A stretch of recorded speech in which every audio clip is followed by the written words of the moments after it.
Hello दोस्तों, आज हम इलेक्ट्रिकल दुनिया में एक बहुत ही जरूरी डिवाइस के बारे में बात करने वाले हैं।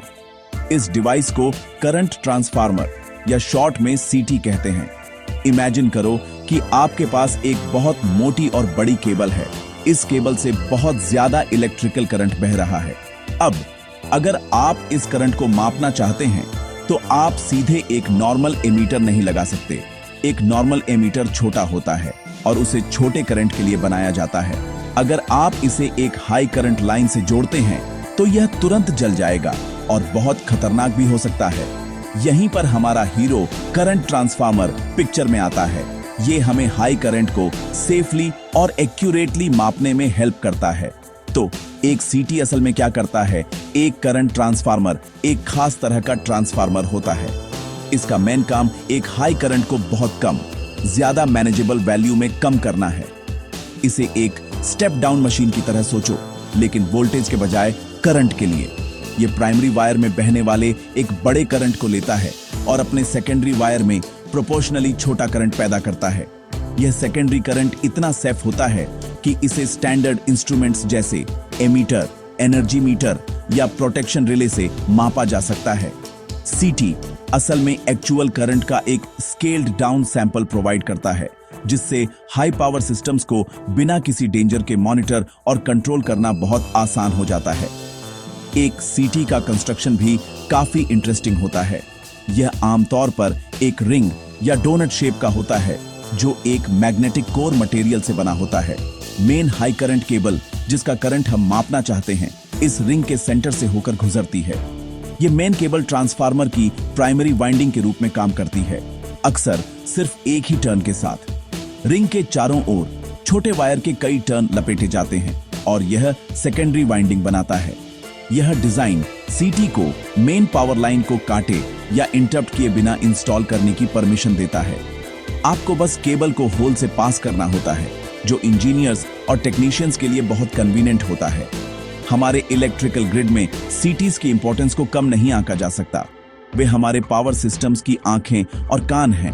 बड़े पावर जनरेशन प्लांट्स और ट्रांसमिशन सबस्टेशन से लेकर इंडस्ट्रियल फैसिलिटीज और कमर्शियल बिल्डिंग्स तक सीटीज हर जगह हैं। वे दो मेन पर्पस के लिए क्रूशियल हैं, मीटरिंग और प्रोटेक्शन। मीटरिंग के लिए वे यह एंश्योर करते हैं कि इलेक्ट्रिसिटी कंजम्पशन को एनर्जी मीटर के लिए करंट को स्केल डाउन करके सही तरीके से बिल किया जाए। प्रोटेक्शन के लिए वे लगातार करंट को मॉनिटर करते हैं और अगर यह एक सेफ लिमिट से ज्यादा हो जाता है, जैसे शॉर्ट सर्किट में, तो वे एक सर्किट ब्रेकर को ट्रिप करने और पावर कट करने के लिए एक सिग्नल भेजते हैं, जिससे महंगे इक्विपमेंट को डैमेज होने से रोका जा सके। अब अपनी डिस्कशन के मेन पार्ट पर आते हैं, सीटी रेशियो। अगर आप किसी भी सीटी को देखते हैं तो आपको उस पर कुछ नंबर्स लिखे हुए मिलेंगे, जैसे 100/5, 200/5 या 1000/5। यह सीटी रेशियो है और यह डिवाइस का सबसे इंपॉर्टेंट स्पेसिफिकेशन है। सीटी का फुल फॉर्म, जैसा कि हमने सीखा, करंट ट्रांसफार्मर है। इस पर लिखे नंबर्स हमें बताते हैं कि यह करंट को कितना कम करेगा। यह रेशियो एक फंडामेंटल इंफॉर्मेशन है जो एक इंजीनियर को बताती है कि सीटी से कनेक्टेड इंस्ट्रूमेंट से रीडिंग को कैसे इंटरप्रेट किया जाए। इस रेशियो को समझे बिना मेजरमेंट्स मीनिंगलेस होंगे और हमें मेन लाइन में बहने वाला एक्चुअल करंट नहीं पता चलेगा। तो शॉम्पिफाइड पार्ट असल में क्या सिग्निफाई करता है? आइए इसे एक एग्जाम्पल का यूज करके समझते हैं, जैसे 100/5 एम्पियर। पहला नंबर 100 प्राइमरी साइड पर सीटी द्वारा मापने के लिए डिजाइन किए गए मैक्सिमम करंट को रिप्रेजेंट करता है। यह मेन हाई पावर केबल से बहने वाला करंट है। दूसरा नंबर 5 सेकेंडरी साइड पर पैदा होने वाले करेस्पॉन्डिंग करंट को रिप्रेजेंट करता है। ए का मतलब एम्पियर है, जो करंट की यूनिट है। तो 100/5 एम्पियर रेशियो का मतलब है कि जब प्राइमरी केबल से 100 एम्पियर करंट बह रहा होता है तो सीटी अपनी सेकेंडरी वाइंडिंग में ठीक 5 एम्पियर पैदा करेगा। स्लैश का मतलब सिर्फ 2 या पर होता है, जो एक रेशियो को इंडिकेट करता है। यह 5 इंडस्ट्री में एक स्टैंडर्ड है, जबकि 1 एम्पियर जैसी दूसरी सेकेंडरी रेटिंग्स भी मौजूद हैं। 5 एम्पियर सेकेंडरी बहुत कॉमन है। 5 एम्पियर पर स्टैंडर्डाइज करने का रीजन कंपैटिबिलिटी के लिए है। यह मीटर, रिले और दूसरे मेजरिंग इंस्ट्रूमेंट्स के मैन्युफैक्चरर्स को अपने प्रोडक्ट्स को एक स्टैंडर्ड इनपुट करंट के लिए डिजाइन करने की परमिशन देता है। एक इंजीनियर जानता है कि अगर वे एक 5 एम्पियर रेटेड मीटर खरीदते हैं तो यह किसी भी सीटी के साथ काम करेगा जिसमें 5 सेकेंडरी है, चाहे प्राइमरी रेटिंग 100 एम्पियर, 500 एम्पियर या 2000 एम्पियर हो। यह स्टैंडर्डाइजेशन डिजाइन को सिंप्लीफाई करता है, कॉस्ट कम करता है और इलेक्ट्रिकल सिस्टम में कंपोनेंट्स को मिक्स और मैच करना बहुत आसान बनाता है। असल में सीटी रेशियो छोटे, मापे गए करंट को बड़े एक्चुअल करंट में वापस कन्वर्ट करने का फॉर्मूला है। अगर आपके पास एक 100/5 सीटी है और आपके एमीटर ने सेकेंडरी पर 2.5 एम्पियर की रीडिंग दिखाई, तो मेन केबल में एक्चुअल करंट क्या है? चूंकि सेकेंडरी पर 5 एम्पियर प्राइमरी पर 100 एम्पियर के करेस्पॉन्डिंग है, 2.5 एम्पियर जो 5 एम्पियर का आधा है 100 एम्पियर के आधे के करेस्पॉन्डिंग होगा। इसलिए एक्चुअल करंट 50 एम्पियर है। रेशियो एक फिक्स्ड मल्टीप्लिकेशन फैक्टर प्रोवाइड करता है। इस केस में मल्टीप्लिकेशन फैक्टर 100 को 5 से डिवाइड करने पर 20 है। सेकेंडरी मीटर पर किसी भी रीडिंग को 20 से मल्टीप्लाई करना होगा ताकि सही प्राइमरी करंट का पता चल सके। आइए एक रियल लाइफ एग्जांपल देखते हैं ताकि यह समझा जा सके कि इसका यूज कैसे किया जाता है, खासकर एक बड़ी बिल्डिंग में एनर्जी मीटर इंस्टॉल करते समय। इमेजिन कीजिए एक फैक्ट्री जो बहुत ज्यादा बिजली यूज करती है। फैक्ट्री में आने वाली मेन पावर केवल 400 एम्पियर का करंट कैरी कर सकती है। बिजली कंपनी को फैक्ट्री को उसके पावर यूसेज के लिए बिल करने के लिए एक मीटर इंस्टॉल करने की जरूरत है। एक स्टैंडर्ड रेजिडेंशियल मीटर 400 एम्पियर को हैंडल नहीं कर सकता, तो टेक्नीशियन मेन केबल पर एक सीटी इंस्टॉल करेगा। वे इस लोड के लिए एप्रोप्रिएट रेशियो वाला एक सीटी चुनेंगे। फॉर एग्जाम्पल एक 500/5 एम्पियर सीटी। यह एक सेफ्टी मार्जिन प्रोवाइड करता है। एक बार जब मेन केबल के चारों ओर 500/5 एम्पियर सीटी इंस्टॉल हो जाता है, तो इसके सेकेंडरी टर्मिनल्स को एक special high capacity energy meter के करंट मेजरमेंट टर्मिनल्स से कनेक्ट किया जाता है। यह मीटर एक सीटी से 5 एम्पियर इनपुट के साथ काम करने के लिए डिजाइन किया गया है।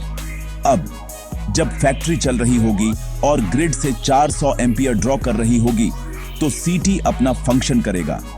अपने 500/5 रेशियो के अकॉर्डिंग यह 400 एम्पियर प्राइमरी करंट को एक छोटे सेकेंडरी करंट में स्टेप डाउन करेगा। कैलकुलेशन है 400 को 500 से डिवाइड किया, 5 से मल्टीप्लाई किया, जो 4 एम्पियर के बराबर है। तो एनर्जी मीटर में सिर्फ 4 एम्पियर ही फ्लो होगा, जो एक सेफ और मेजरेबल वैल्यू है। हालांकि एनर्जी मीटर को यूज की गई एक्चुअल एनर्जी को रिकॉर्ड करने की जरूरत होती है, न कि स्केल्ड डाउन वर्जन को। यहीं पर मीटर का कॉन्फ़िगरेशन काम आता है। मीटर इंस्टॉल करने वाला टेक्नीशियन सीटी रेशियो या मल्टीप्लिकेशन फैक्टर को मीटर की सेटिंग्स में प्रोग्राम करेगा। हमारे एग्जाम्पल में रेशियो 500/5 है, तो मल्टीप्लिकेशन फैक्टर 500 को 5 से डिवाइड करने पर 100 है। मीटर 4 एम्पियर करंट लेगा, जो उसे दिख रहा है, उसे वोल्टेज से मल्टीप्लाई करेगा और फिर फाइनल पावर रीडिंग को इस 100 के फैक्टर से मल्टीप्लाई करेगा। यह एंश्योर करता है कि मीटर पर रिकॉर्ड की गई और डिस्प्ले की गई एनर्जी फैक्ट्री द्वारा कंज्यूम की गई सही एनर्जी है। यह प्रोसेस एक्यूरेट बिलिंग के लिए क्रिटिकल है। अगर मल्टीप्लिकेशन फैक्टर गलत सेट किया गया तो बिलिंग गलत होगी। फॉर इंस्टेंस, अगर टेक्नीशियन फैक्टर सेट करना भूल गया और उसे 1 पर छोड़ दिया, तो फैक्ट्री को उसकी एक्चुअल इलेक्ट्रिसिटी यूसेज का सिर्फ 100वां हिस्सा ही बिल किया जाएगा, जिससे बिजली कंपनी को बहुत बड़ा लॉस होगा। इसके उलट अगर गलत सीटी का यूज किया गया, मान लीजिए 100/5 सीटी, लेकिन मीटर को 500/5 रेशियो के लिए प्रोग्राम किया गया था, तो फैक्ट्री को 5 गुना ज्यादा बिल किया जाएगा। इसीलिए सीटी रेशियो को समझना और सही तरीके से अप्लाई करना फील्ड में काम करने वाले हर इलेक्ट्रिकल इंजीनियर और टेक्नीशियन के लिए एक फंडामेंटल स्किल है। टेक्निकल कॉन्सेप्ट्स को याद रखना कभी-कभी मुश्किल हो सकता है, लेकिन हम उन्हें दिमाग में बिठाने के लिए सिंपल एनालॉजीज का यूज कर सकते हैं। सीटी रेशियो के लिए जैसे 100/5, इसे सोचने का एक आसान तरीका यहां दिया गया है। इमेजिन कीजिए कि आप दूर से 100 लोगों की एक बहुत बड़ी भीड़ देख रहे हैं। हर एक व्यक्ति को एक्यूरेटली गिनना इम्पॉसिबल है, तो आप अपने लिए एक रूल बनाते हैं। मेन भीड़ में हर 100 लोगों के लिए प्राइमरी साइड आप सिर्फ 5 रिप्रेजेंटेटिव लोगों को गिनेंगे। सेकेंडरी साइड, यह आपके एस्टिमेशन के लिए आपका रेशियो है। अब अगर आप एक सेक्शन को देखते हैं और 5 रिप्रेजेंटेटिव लोगों को गिनते हैं, तो आप जानते हैं कि उस सेक्शन में कुल मिलाकर लगभग 100 लोग हैं। अगर आप सिर्फ 2.5 लोगों को गिनते हैं, मान लीजिए 2 अडल्ट और 1 बच्चा, तो आप तुरंत एस्टिमेट कर सकते हैं कि लोगों की कुल संख्या आधी है, तो यह 50 है। बड़ा नंबर 100 हमेशा उस रियल चीज को रिप्रेजेंट करता है जो सीधे मापने के लिए बहुत बड़ी है। छोटा नंबर 5 आपका सैंपल या मेजरमेंट है जिसे हैंडल करना आसान है। स्लैश सिर्फ वह ब्रिज है जो रियल वर्ल्ड को आपके मेजर्ड वर्ल्ड से जोड़ता है। तो primary over secondary, real over sample जैसा है। इसे पक्का करने का एक और तरीका इसे एक मैप स्केल के रूप में सोचना है। एक मैप पर आपको एक स्केल दिख सकता है जो कहता है कि 1 सेंटीमीटर 5 किलोमीटर के बराबर है। मैप पर छोटी डिस्टेंस 1 सेंटीमीटर रियल वर्ल्ड में बहुत बड़ी डिस्टेंस 5 किलोमीटर को रिप्रेजेंट करती है। सीटी रेशियो 100/5 एम्पियर बिल्कुल उसी प्रिंसिपल पर काम करता है। एक छोटा सेफ करंट 5 एम्पियर, एक बड़े डेंजरस करंट 100 एम्पियर को रिप्रेजेंट करता है। रियल वैल्यू का पता लगाने के लिए आपको हमेशा स्केल का यूज करके वापस कन्वर्ट करना होता है। मैप में आप 3 सेंटीमीटर मापते हैं और 5 से मल्टीप्लाई करते हैं ताकि पता चले कि रियल डिस्टेंस 15 किलोमीटर है। सीटी में आप 3 एम्पियर मापते हैं और रेशियो के फैक्टर से मल्टीप्लाई करते हैं जो 100 को 5 से डिवाइड करने पर 20 है ताकि पता चले कि रियल करंट 60 एम्पियर है। तो ट्रिक ये है कि रेशियो के पहले बड़े नंबर को हमेशा बड़ी प्राइमरी पावर केबल से जोड़ो, यह एक्चुअल करंट है। दूसरे नंबर को जो लगभग हमेशा 5 होता है अपने मीटर में जाने वाले छोटे तारों से जोड़ो, यह मेजर्ड करंट है। मेजर्ड वैल्यू से वापस एक्चुअल वैल्यू पर जाने के लिए आपको स्केल अप करना होगा। आप मल्टीप्लिकेशन फैक्टर का पता लगाकर ऐसा करते हैं जो सिर्फ पहले नंबर को दूसरे से डिवाइड करके मिलता है। 100/5 सीटी के लिए फैक्टर 20 है। 1000/5 सीटी के लिए फैक्टर 200 है।